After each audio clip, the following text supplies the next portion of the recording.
heard some of our fellow affected call it falling down the rabbit hole, such as Alice in Wonderland did. And once down the rabbit hole, things only become more and more strange. Here we go, down the rabbit hole.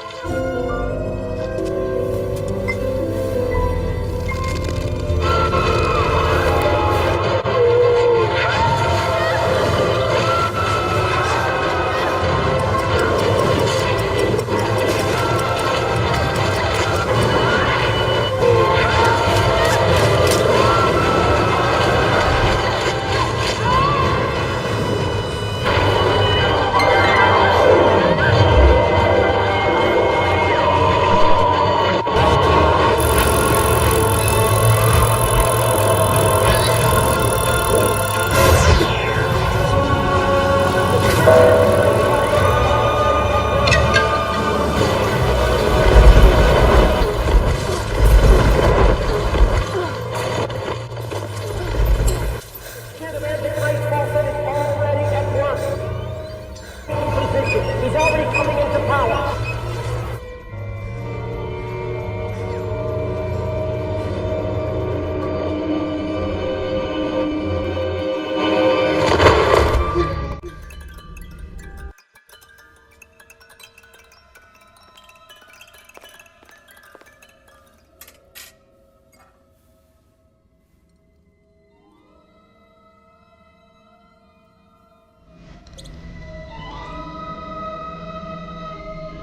It's only a dream. Wake up. All right, here we go. Part 2 of what I'm going to call my visual depictions here of the supernatural Bible changes. You don't really care for the term supernatural as much, but it's the only way I can really describe this to people that it really sinks in. How else are people going to really understand that the words, the printed words in the Bibles on their bookshelves at home, are changing? That they use the word supernatural. So I totally come up with a better word. It's just what I'm going to use. So verses that have been memorized, as long as I can remember, at least half of them have changed. They're not in the Bible anymore. Do unto others as ye would have them do unto you. Those words, not in the Bible anymore. Judge not, lest ye be judged. Those words, not in the Bible anymore. Greater is he that is in me than he that is in the world. Nope, that verse isn't in the Bible either. Forgive us our trespasses, as we forgive those who trespass against us. Nope, sorry, that's not in the Bible. Not sure we memorized that from. Well, actually, I do remember all of those verses and words being in the Bible, but they're gone now. The verses have been altered, changed drastically in some cases. So I hope that this kind of imagery will help the concept sink in for some people, because when you read some of these verses, they're often well-known verses that have been preached from pulpits for centuries, and when you hear some of these words, you should just hear that needle screech across the record in your mind. So this is a very well-known parable that Jesus taught in Matthew 9:17. It's the parable of the wineskins. That's that's what we know it as. It's comparing, the old teachings of the religious dogmatic system, being the old wine and the old wineskin. Okay, those two go together. But the new covenant with Jesus and the new teaching and the new vessel that people become when they become Christians, that's considered the new wine and the new wineskin. So if you mix the two together, like the new teaching into the old vessel, well, new wine as it ferments is going to burst an old wineskin because it can't expand. But a new wineskin will expand along with the wine as it ferments. Well, that makes sense. But look at the verse. It doesn't say wineskin. Neither do men put new wine into old bottles, else the bottles break, and the wine runneth out, and the bottles perish. But they put new wine into new bottles, and both are preserved. Wait, bottles? Are you serious? You see this imagery here. Bottles, that should come to mind. What else could you think of? What difference does it make if it's an old bottle or a new bottle? A bottle's a bottle, and wine is not meant to ferment in a bottle. It's meant to ferment in something that's going to expand or off gas, it has to accommodate the process that it's given to. Bottles is not the appropriate word to use here. It's also contemporary. They didn't have glass bottles back then. And just as I showed before in my last video, I have a Bible. It has commentary on the side. And the commentary uses the words that used to be in the Bible, but which are not there anymore. So this commentary talks about wineskins. Old, dried out wineskins, unfit for liquid, especially for wine, to ferment, because the violence of the fermentation would burst them. Okay, why are you talking about wineskins in the commentary here? The verse says bottles. So my theory is, at one point, this exact Bible right here once said wineskins, and the commentary reflected that. It matched perfectly to explain the verse because they both were talking about wineskins. Now, for lack of better words, a supernatural change has occurred to the words in the Bible. Now it says bottles. All right, how about this? What kind of imagery comes to mind when Jesus talks about the diminutive little creatures and plants in the kingdom that he often would compare people to? I always remember it being sparrows. Sparrows. Consider the sparrows. Luke 12:24. This affects all versions of the Bible, not just the King James. Consider the ravens, for they neither sow nor reap, which neither have storehouse nor barn, and God feedeth them. How much more are ye better than the fowls? No, it wasn't ravens. It was sparrows. I like ravens. They're cool. They're intelligent, but they're not the diminutive little creature that's apt for this, as an apt metaphor for this comparison that Jesus is making. And look at this. People are quoting this verse next to a sparrow. But the verse says, consider the ravens. This is crazy. Did they not see or read the actual verse before they decided to add this graphic depiction? It's not just one. There are many of these. Consider the sparrows is what it was. Now it's consider the ravens. On top of that, sparrows. Ravens are skilled food cachers. These intelligent birds have a remarkable behavior of storing their food for later consumption. They hide surplus food in various locations, creating caches that they can revisit when food is scarce. This caching behavior demonstrates their exceptional problem-solving abilities and resourcefulness in the wild. Ravens truly exemplify nature's ingenuity. So once again, ravens are not useful in this comparison because they actually do store food for later. This metaphor doesn't work anymore. All right, how about this? People talk a lot about Isaiah 11:6, the lion lying down with the lamb, but that verse continues to present more imagery for the reader to consider about the peaceful kingdom that's coming. And it talks about a small child playing around with a poisonous snake and not having to worry about being bitten. So what are we looking at here? Okay, we see the child, the snake, and what the heck is that on the right? Well, it's in the Bible now, and if you have never heard of it, you're not alone. Most people have not heard of this creature, let alone being in a familiar Bible verse that many pastors quote on Sunday morning. This is called a cockatrice. Have you ever heard of a cockatrice before? The half chicken, bat, lizard, snake thing? Well, this is what the verse says now. And the suckling child shall play on the hole of the asp, and the weaned child shall put his hand on the cockatrice den? That second part, I think, was just totally added. I mean, there was a mention of, putting the child putting the hand on the hole of the adder or the viper. No cockatrice was ever mentioned before. I've never heard of this thing until it just showed up in the Bible one day. And a lot of people, other people are pointing this out, like, yeah, this is very unfamiliar. Never heard of this before. I think this is the Mandela effect. Yeah, supernatural Bible change. Cockatrice. More bottles. Judges 4:19. And he saith unto her, Give me, I pray thee, a little water to drink, for I am thirsty. And she opened a bottle of milk and gave him drink and covered him. Bottle of milk. Yeah. And what's really weird is when you compare Bible versions for this verse, it gets even more weird. What were they using back then? I'm familiar with like jars, vessels, cups. Things were familiar from that time period that people used. How about this? She opened a skin of milk. She gave him some milk from a leather bag. New Living Translation, English Standard, a skin of milk. All these translations.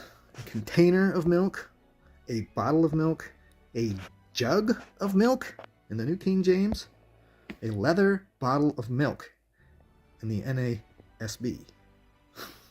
What? This is just very unfamiliar to me. Moving on.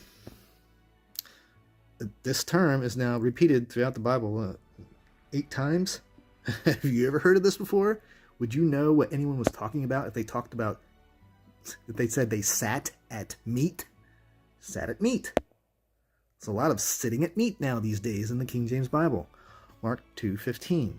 And it came to pass that as Jesus sat at meat in his house, many publicans and sinners sat also together with Jesus and his disciples. Sat at meat. Publicans? What the heck is a publican? I've never heard of that before. This is more strange language. The words used to be, to sit down or even recline. I remember Jesus reclining at the table with the disciples. Now it's sat at meat. And publicans, do you even know what that is? I've heard of tax collectors and sinners, but not publicans. It used to be tax collector, not publican. There's a lot more of these examples of sitting at meat. As he sat at meat. Jesus sat at meat. As he sat at meat. Sat at meat. Very strange. Never heard of this. And yeah, just read these verses and tell me that needle doesn't go screeching across the record when the words are read out loud and the visual imagery comes to your mind. What are you supposed to think? John 12:24. Verily, verily, I say unto you, except a corn of wheat fall to the ground and die. Wait, what? A corn of wheat? What the heck is a corn of wheat? What am I supposed to picture in my head here? It used to be kernel or grain of wheat, not corn. They didn't have corn in the Bible. What's that word doing in there? And corn, it's multiplied, and the context in which it's used is bananas. How can people read this and not think that, hey, something's going on here? This isn't right. Isaiah 62:8. Surely I will no more give thy corn to be meat for thine enemies. Corn to be meat? Yeah, well, look at that. Is that what that means? Corn? Did Jesus or somebody in the Bible turn corn into meat? Just like turning water into wine? I don't know. What am I supposed to imagine here? Corn to be meat. It used to be grain to be food. Grain to be food for my enemies. Not corn to be meat. How can corn be meat? Crazy. John 10:23. And Jesus walked in the temple in Solomon's porch. Porch. What do you do next? Pull up a rocking chair? Pour a nice tall glass of iced tea? Sit for a spell? Enjoy the view? Porch. Yeah, porch. Used to be vestibule. Not porch. And that word is now multiplied many times in the Bible. Acts. And they were all with one accord in Solomon's porch. Porch? Porch. And this next one. What am I supposed to think here? What kind of mental imagery is going to come to mind when I read this verse? And then he made a porch for the throne, where he might judge, even the porch of judgment. The porch of judgment. 1 Kings 7:7. The porch of judgment. There you have it. Yeah, this is an addition. It's a new word. Porch. It's not supposed to be there. Now it is. Once again, I'm talking about the King James Bible. It's most heavily affected by the Mandela effect, supernatural Bible change, whatever you want to call it. More words are changing in this Bible than any other version, which is typically a version that does not change, doesn't get updated. It's been the same for hundreds of years. Now it's changing. It's almost unreadable these days because yeah. All right. Hebrews 11:34.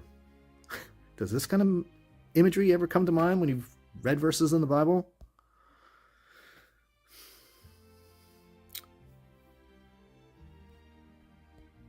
Turn to flight the armies of the aliens. Armies of the aliens. I know alien can mean foreigner. I get that, but I've never read that word before in the Bible before. You know, there's certain mental imagery might come to mind if I did. I'm like, that's weird. Aliens? And even when I was younger, like, I remember aliens being in the news, and someone had to explain to me, because I thought it was extraterrestrials. They say, no, that's not that kind of alien. Well, I never had to ask that question when reading the Bible. Now I do. Aliens are in the Bible. And there's a lot of aliens. Turn to houses to aliens.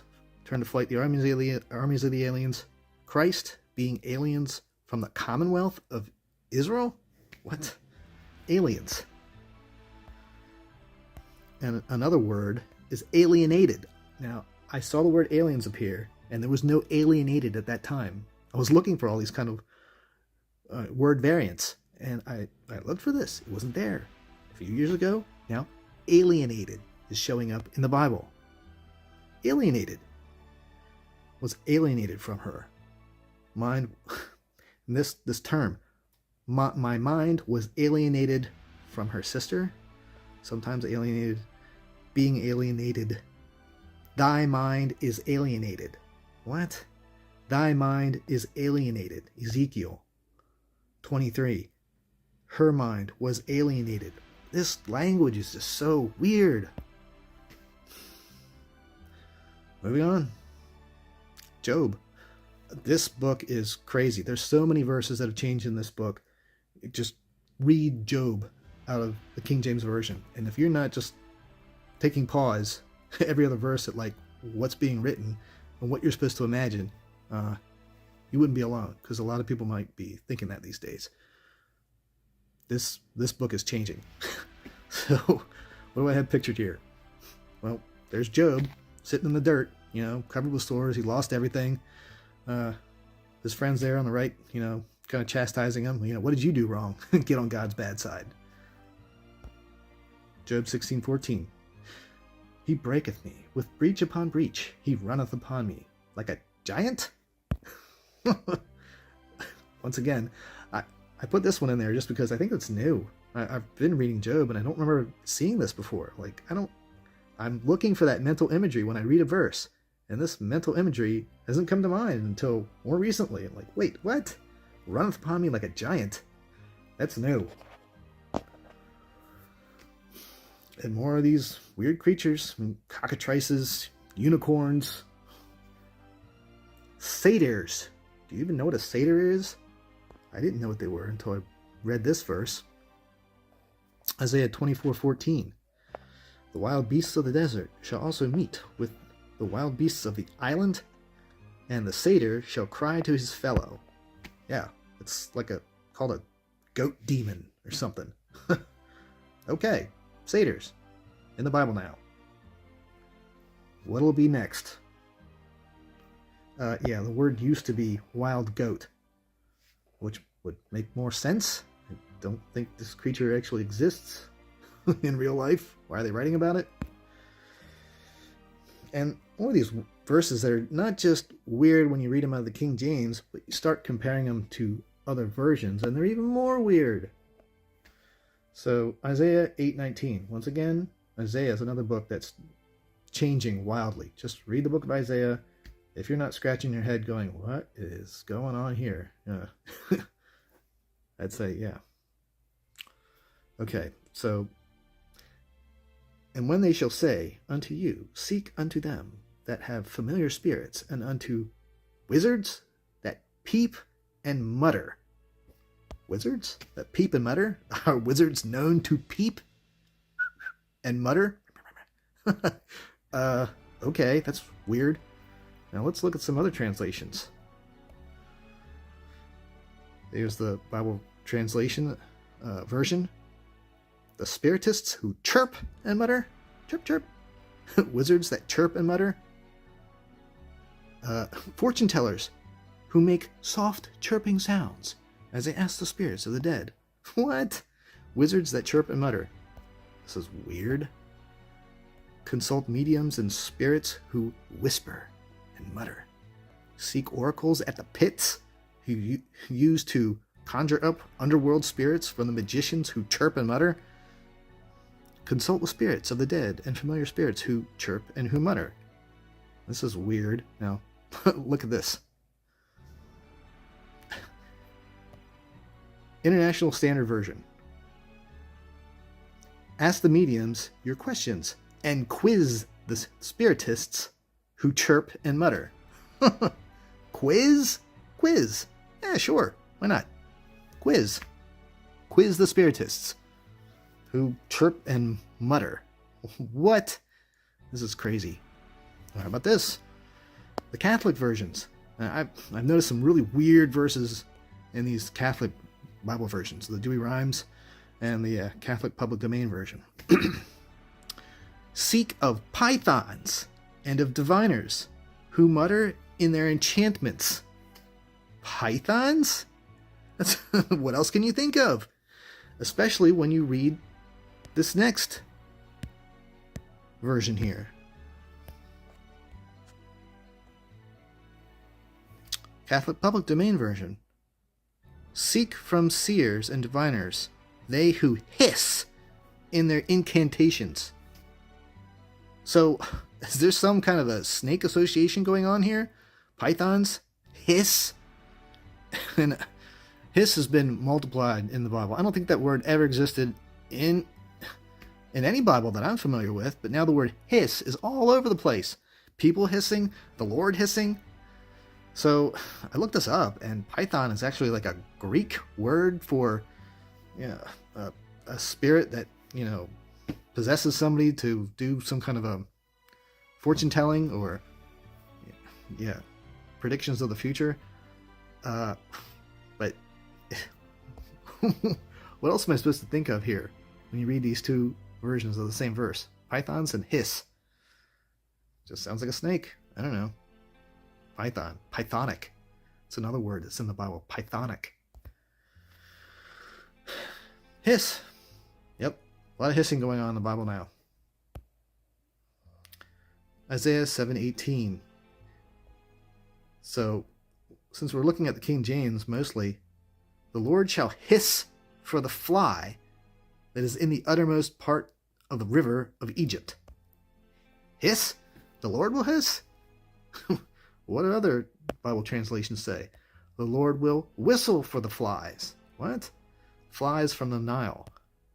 The New Living Translation says the Lord will whistle for the armies of southern Egypt. You got some explaining to do here, because how can you make that word association translate, either as flies or as armies of southern Egypt? This is weird. Really weird. Hiss, whistle? That's what the Lord does? Okay. I don't know what you think about this, but more of this mental imagery that I never had to consider before, because these kind of words weren't in the Bible. I didn't have to think about this kind of stuff because it wasn't there. The words are much easier to understand. But the Bible's changing. Now I realize that for the most part I'm preaching to the choir here. Most people who find these videos and have gotten this far, already see that the Mandela effect is a real thing, and the Bible's being changed. But for any of those out there who are on the fence about this, I'd hope you'd take a look at this and, post any remarks. Get get a little discussion going on, because I'd like to know what's going on as much as anybody else. And hey, if it's just me taking things out of context and misinterpreting a bunch of old text, set me straight. Yeah, feel free to mention anything in the comments. Thanks. This has been a Pinguinati production. If you'd like to support the channel, links are in the description.